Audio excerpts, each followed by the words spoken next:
What's going on today? I've got kind of an interesting format today.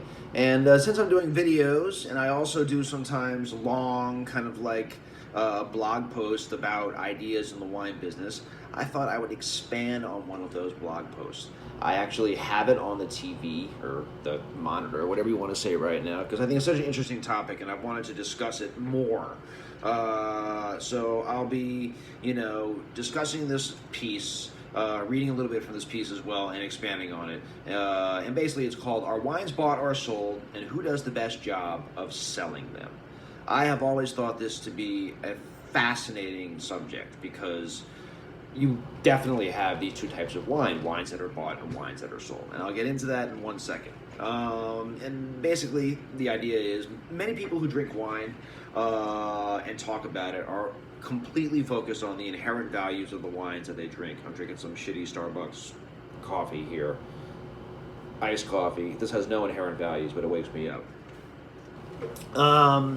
And basically, they often forget that winemaking is a business. Most winemakers struggle to pay their bills and feed their families. One of the most difficult decisions that a winemaker has to make is how to sell their wine in each market.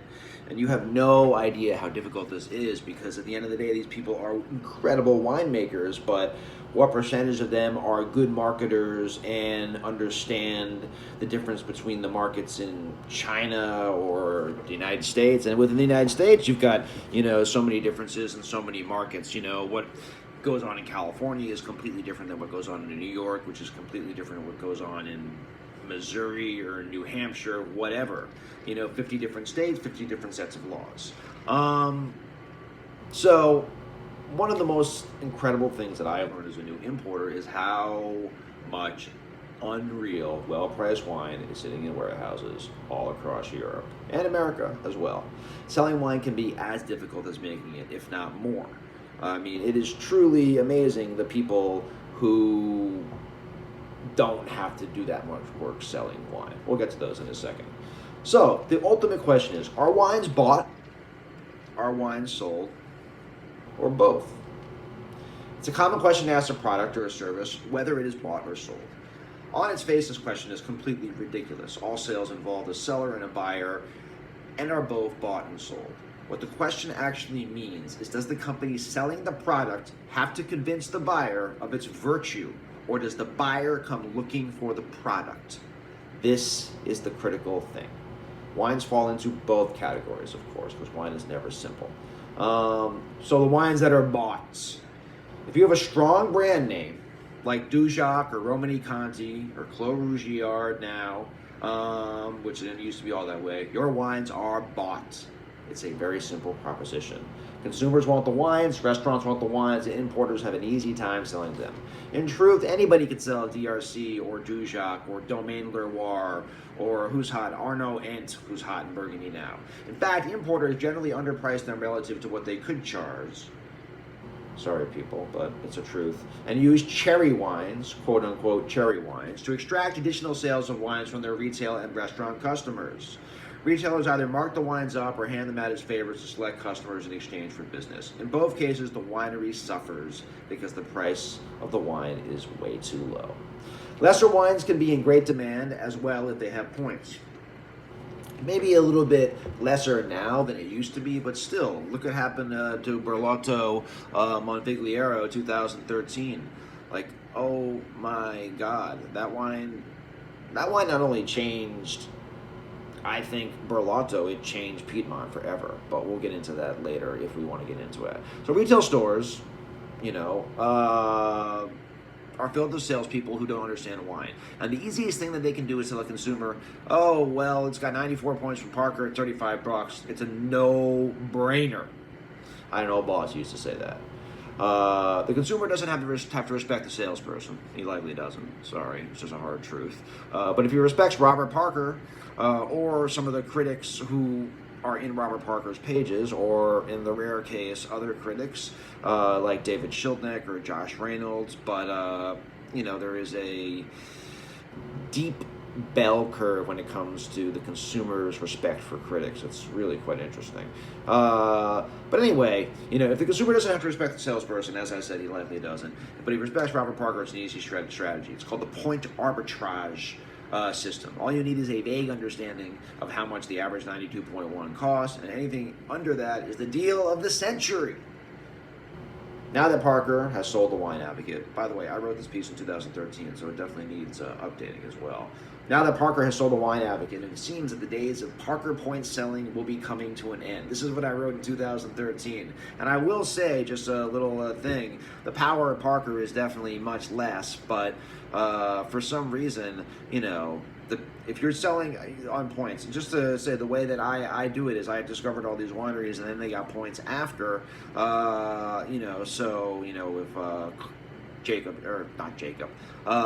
Andy Schneider in the Nahe in Sobernheim, there was a brief time when he was getting crazy points from Stuart Piggott. Martin Mullen got discovered, by Stefan Reinhardt after I've been selling him for multiple years, etc., etc., etc.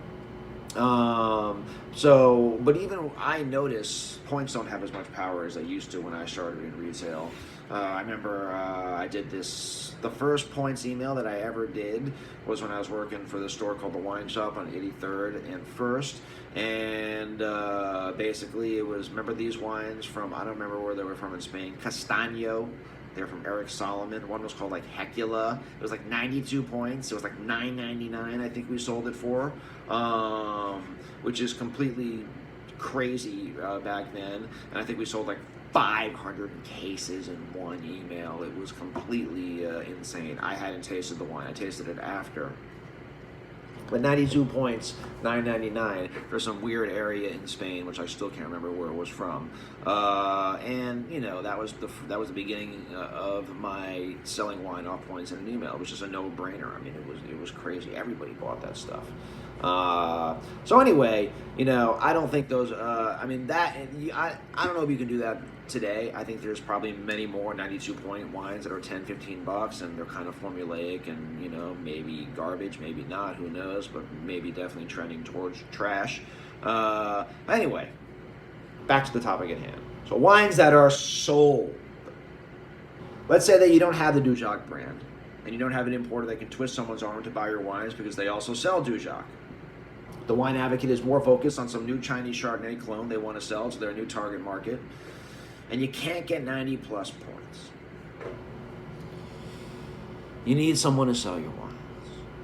What do you do? How do you do it? You can go the traditional import route. So one thing you can do is find an importer and hope for the best. They have an army of salespeople. They entertain clients to get them to buy the wines. They likely can get some retailers to buy your wine, even some restaurants. Traditional importers are quite terrific. They travel to the regions they sell. They drink the wines at home every day as they sell them. They have passion for the wines, and they are very good at selling them. They live with these wines. They breathe with these wines. It's a very narrow portfolio, and more than not, they really know these wines really, really well. They've been working there for many, many years, and they have these great relationships with the growers or the brand manager or whoever. Anyway. So, there's one problem, though, with traditional importers. Oh, you didn't think I was not going to go this route. Of course I am. They never sell the wines to anybody who actually drinks them. What? Yes, true. That's right. They sell the wines to people, distributors, who sell the wines to people, retailers, who sell the wines to people who drink them. All of that passion, by the time it gets to the last person to sell the wine to the end buyer, is diluted. That is wine that is like wine that is mixed with 3 parts water. Passion gets diluted. It totally does. The passion gap, you could call it.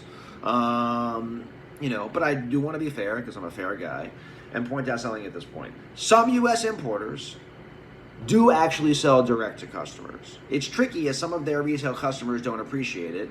There are also very knowledgeable and passionate retailers that I admire greatly, and I've worked for several of them. All of this must be pointed out, because when you're making somewhat generalizations like this, there's always exceptions. To the what? To the rule. And it is a rule. I'm sorry. It is what it is. So what's up with selling to restaurants? Okay? So every winemaker has his dream, and believe me, every single one. That they can just get on the list at some restaurant, people will be on some wonderful date, fall in love with the girl, fall in love with the wine, tell all their friends, and it's a happy ending all around. It's like a movie. How we fell in love over a glass of Chateau blah, blah, blah. All right. So when you sell traditional American wine by the glass, Chablis, Pouilly-Fuissé, Sancerre, Côte de Rhone, at a low price, you might have a shot. Fall in love with the wine. And the restaurant sells tons of wines by the glass, and lots of people drink them because there aren't that many wines on the glass list. That's why the BTG program is everything. People have sent their kids to college on a consistent 10 plus years of by the glass at wherever, Union Square Cafe for some Pinot Grigio or something. Excuse me. So basically, if you're on the regular list, and it's a reasonably large list, you are out of luck. You're fucked. Sorry. You can rest assured that when you visit Cleveland, the case of wine you sold, the restaurant will still be there for you to drink. And it was hard to sell that case. You really had to do some convincing. All right? This is particularly true if you are selling some obscure region or varietal. Oh, good luck selling Mansois in Cleveland by the glass. Basically, most sommeliers are like me, retailers. They want to sell the customer wine they are pretty sure they will know that they will like, so that there's a minimum of fuss. Also, if the customer likes the wine, they might suck it down like Gatorade and order another bottle. So if a customer asks for a nicely fruity Pinot Noir, it sounds like they suggest some fruit bomb from California. They have some integrity, they might suggest a fruity Burgundy. They would be totally not suggest a Pinot Noir from Sancerre or Germany. Or even the Loire, oh my God. Again, to be fair, there are a small cadre of sommeliers in the world, in the U.S., that are world class. They recommend a Jura Pinot because they believe in the wine, it'll go well with the food, and they're convinced that it can explain to the customer and the customer will like it. But they are in the minority. If you don't believe me, look at all the crazy wines, crazy, crappy amount of wines on American wine lists. Google wine list, George DeBoeuf, and then shudder. All right? Also remember, these sommeliers are in the restaurants that everybody wants to be in.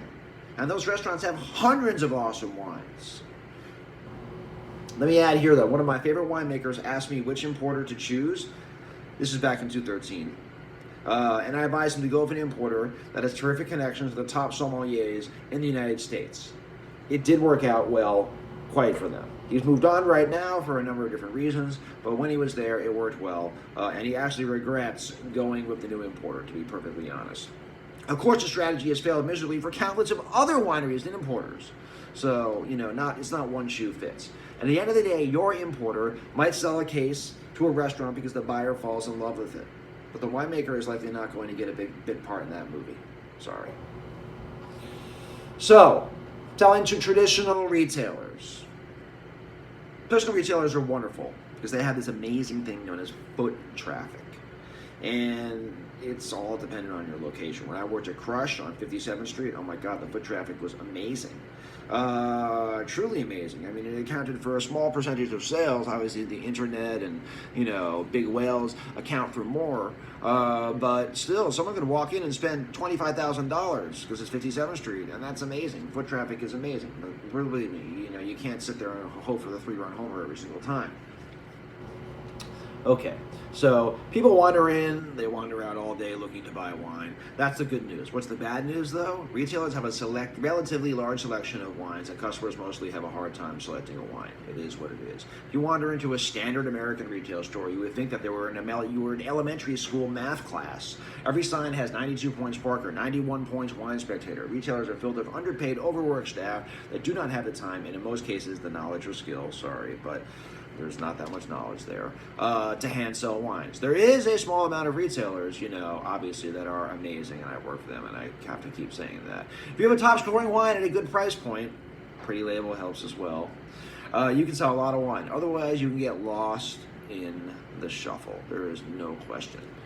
So, what about selling direct? A new breed of wine importer has come into the market the last few years. Full disclosure, my direct sale importer, I'm Fast Selections, is among them. This is 2013, this article was written, and I started in February 2013, and this was written in May. So this is around 4 or 5 months of me selling direct. So from my perspective, direct sales importers offer the following advantages. Pricing. Because we only have one layer of distribution as opposed to three: importer, distributor, and retailer. And the one layer of distribution is us. You know, I got to make some money, feed the cats, give me some coffee every day. Sneakers. But anyway, we can offer wines, at an average of 30% less than what it would cost a consumer through traditional three-tier channel. Yay! This helps wineries because wines are sold in this fashion are a bargain compared to what wines from neighboring estates that are marked up higher. As a result, we can sell more wine faster in certain payments. Because direct sale importers get paid before the wine is shipped, they pay wineries quickly and before wine is shipped. And believe me, wineries like this. Easier market entry. Certain wines are very expensive in the U.S. because of the three-tier system. Look at high-end German wine. Dry German wine, Grosgerbox. These cost $40 in Europe, but $60 to $90 in the United States, and obviously a lot more if you're getting into Keller. It's very hard to convince a consumer to take a gamble on a wine that costs that much if they are not familiar with it. In my opinion, the high costs associated with the three-tier system have significantly, I would say, hurt sales of new categories. There is no question. And again, something very important, no dilution of passion. The nice thing about selecting a direct sales importer like me is that the person you meet and who wants to sell your wines is a person who sells them to the consumers. I sell directly to people that drink the wine. I want their feedback. I live for their feedback. It's a feedback loop constantly, to be honest, at this point, 6 years in, and it's quite amazing. So, it's not a person, what I am not is I'm not a person who was convinced by a person who was convinced by a person that you met, and I spend all day either tasting wines, talking to my customers about them, writing about them in order to sell them, talking to the growers. It's just, I am very close to the wine, and, versus someone, who, there's all this convincing that goes on in the three-tier system. It's just, you got to convince 1 million people to buy your fucking wine. I mean, it's ridiculous. And it's so hard. Anyway, also target marketing. Most successful direct sales importers target consumers who particularly like a style of wine. They build a trust relationship with the person selling the wines. My customers trust me so much. I trust them as well. And in the emails, I don't talk down to them or in any way, shape, as possible. I assume that there is like a baseline level of intelligence of a fast selections customer. I don't need to explain in every email what a fucking tannin is. No, they understand it. They understand my high-minded metaphors of classical music or art or whatever, there's this relationship. And they trust me. They're not getting the wine for 6 fucking months. Excuse me, these F-bombs. I'm very passionate about this. Not only are they not getting the wine for 6 months, I claim it's like the greatest thing ever. So it better be damn good. And usually my hit rate is much higher than my failure rate, like very, very high. So I have this trust relationship with the people, my clients, and they trust me. The person selling the wines is typically known for a certain style of wines. I keep using myself as an example, but whatever, I don't care.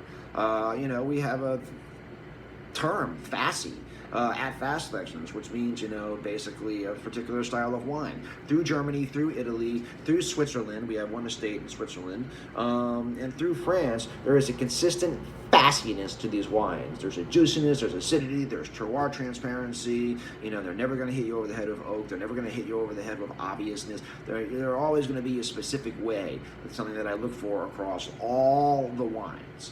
So I'm not like a retail store that sells many wines for many reasons with many different styles. You're never going to find fucking New Zealand Sauvignon Blanc here. And if you did, God, that would be a hard wine to find. That would be fascinating. But anyway, even though a direct sales importer may have a smaller customer base, of course I have a smaller customer base than, large retail stores. They sell fewer wines each year, and they sell them to a customer base that is much more likely to buy them. So the percentage of people on my list versus the percentage of people who buy on my list, that is a number that most retailers would be jealous of. It's obviously a smaller number than the overall customers ship of an Acker or a place like that, but at the end of the day, the percentage of people who buy versus the percentage of people on the list is huge. That ratio is amazing, and that is a good ratio. So things have been it's more complex for wineries exporting to the United States as a result of kind of all these different things. So if you're a winery How are you going to select an importer? First of all, how much wine do you want to sell? That's the most important thing. If you want to sell, a U.S. importer, if you want to sell 10,000 more bottles of wine per year in the United States, your only option is a standard importer. You'll need massively broad distribution. You better have an incredible value proposition to go with those numbers, of course. Believe me, that importer, is going to hammer you down and hammer you down and hammer you down and hammer you down. You have to, weigh a lot of decisions. It's tough. Is your wine sold or bought? If you have a brand name, better than Apple Computer, do you really need a traditional importer to sell your wines and make more money in it than you do? Many top brands can easily be sold through direct sales importers at twice the price they are receiving from their existing importer. Wealthy customers spend hours chasing these wines and buy cases of wine that they don't want so much for the privilege. What kind of wines am I selling? You've got to ask yourself this if you're a producer. If you're selling wine in an established category, Pommard, Sancerre, it's easy for retailers or restaurants. Less well-known wines like Baden Pinot Noirs or Romorantin or Savoie Gamay are much harder to sell. And you need to have someone who is speaking to the consumer, who is able to understand your story and communicate it effectively, period. Do you have a small quantity bottlings that you want to export? Many wineries make a small amount of certain wines that are particularly expressive and wonderful. Does it make sense for traditional importers to go to the expense of marketing and selling these wines if their profits are limited? These are perfect wines for direct sales importers. The scarcity makes them exclusive. Just to toot my own horn for a second, not everybody at Fast Selections who was on the list gets every email, all right? Like, I will sell wines that I get 24 bottles of, 36 bottles of, to a dedicated small audience, and those 36 bottles sometimes turn into 60 bottles, 90, 180 bottles. You never know. Always this experimental plot I'm making, blah, blah, blah, all these different things. But I want to keep the relationship going, and sometimes, I'm not making money on 24 bottles, but, it's almost advertising for me in a way. But all that is very, very important, because small bottlings can turn into larger bottlings, and also it's a good way of retaining customers. You want them to feel special all the time, that they're getting exclusive shit. And, I get allocations of very small wines. I rarely will ever turn down a tiny allocation because I can do it. But if you're a 3-tier importer, oh my God, here's 6 bottles of whatever. Unless it's like La Tâche and Romanée Conti where you can make thousands of dollars on each bottle, it's not a good value proposition. So that's where direct sales importers come in. So anyway, what kind of image do you want if you are looking to export to the U.S.? Who sells your wine and where determines your image. Some of the most exclusive wines in the United States, like Rees, a California Santa Cruz guy, are sold exclusively via mailing lists. An importer that blasts your wines out in supermarkets and chain wine stores may not get you the image you want in the long term. Do you want to be in restaurants? And why? As noted above, restaurants are thought to be the end-all, be-all of wine brand building, and the strategy can work and work well, but it also can fail miserably, as discussed before. Do I segment my American distribution? Some wineries have chosen a dual strategy, or even more. They have traditional distribution on the East Coast and direct sales importer on the West Coast. I got one guy, so I won't say where or who. He sells to anybody that breathes, and nobody has a problem with it. He's got enough wine. He's got to sell the wine, I think he sells to 7 different people in just California. I'm in California. But it is what it is, man. That's his strategy, and it works for him. Sometimes it doesn't work for other people. And basically, the most important question for a winery asking how they distribute their wine in the U.S., who do you want drinking your wine? So many hair adjustments. I'm sorry, but I'm still getting used to this whole YouTube thing. So basically, do you want a bunch of hipster wine drinkers following the next great thing? Do you want a list that has knowledgeable collectors and sommeliers buying for their personal collections? Do you want people buying your wines because they understand your approach and your story? Do you care if they just buy wines because some critic gave them 93 points? Do you want a sophisticated clientele that will hopefully become dedicated buyers of your wine year in and year out? The answer to the above question will help wineries determine the import relationship or relationships that make sense for them. We are in a brave new world, and wineries have more options, and choice, always, is generally a good thing. And we just had the court case, recently for shipping, and who knows how that's going to suss out the Tennessee case. But you know, there are so many things that I have covered right now, and I thought they needed to be covering. It's kind of a little behind the curtain thing, an inside baseball kind of post. I'd really love to hear what you think in the comments about what the idea of wines that are bought, wines that are sold. The you know, if I don't know if any wineries are looking at this, but you know, wineries can chime in, because the choices that wineries have to get their wines into the right people's hands are amazing, and that can turn that winery into something that is bought or sold. I mean, since I've done this blog post many years ago, there are more wineries that are bought. You know, on my list, for example, the Anderle and Mole single vineyard wines now are bought. I just allocate them and people buy them, and that's that. I don't need to sell them. I don't need to write an email. It hasn't gone to the whole list in years. Henrik Moblett's Pinot Noirs. There hasn't been an official offer to the list since 2014, and that was the new bottling. Before that was 12, I think. You know, and there's lots of culty French wines that will never go to the full list or anything as well. You know, but Martin Mullen, one of his bottlings, the Three Terrasse Riesling, which opened in 15 and 16, that is a wine that is bought now and is allocated, or a wine that is sold, sorry, excuse me. So, but Anderle and Mole, the single vineyards, it's definitely, I'm very proud of that, because we couldn't even give the 11s away. And then with the 15s, that is the vintage that where these wines became, I just allocated them, and I sent people, it's like a California newsletter. This is how the vintage is, this is how the wines are, reply if you want your allocation, you know. And you know, maybe there's a couple changes with a couple people. I'm not like Kistler, where I'm forcing you to buy like 2 cases of Liaison or something to get, you know, 6 bottles of, you know, crappy Ridge Pinot, but I don't know if Kistler still does that. You know, I'm not in the California Million Wine List situation. But other wines as well have become, you know, J.J. Morel, Polini Marmarché, you know, he's also hanging everything up. That has become very kind of a culty wine, especially at Fast Selections, and is allocated, you know, and a few other things as well. You know, but and it's really fascinating to see how it went from, wines can go from completely, I can't give this shit away, to people are going to sell their lungs for it, or their kidneys for it, or their livers, or any organ. You know, would you sacrifice your left pinky for a lifetime supply of Clos Rougeard Le Bourg?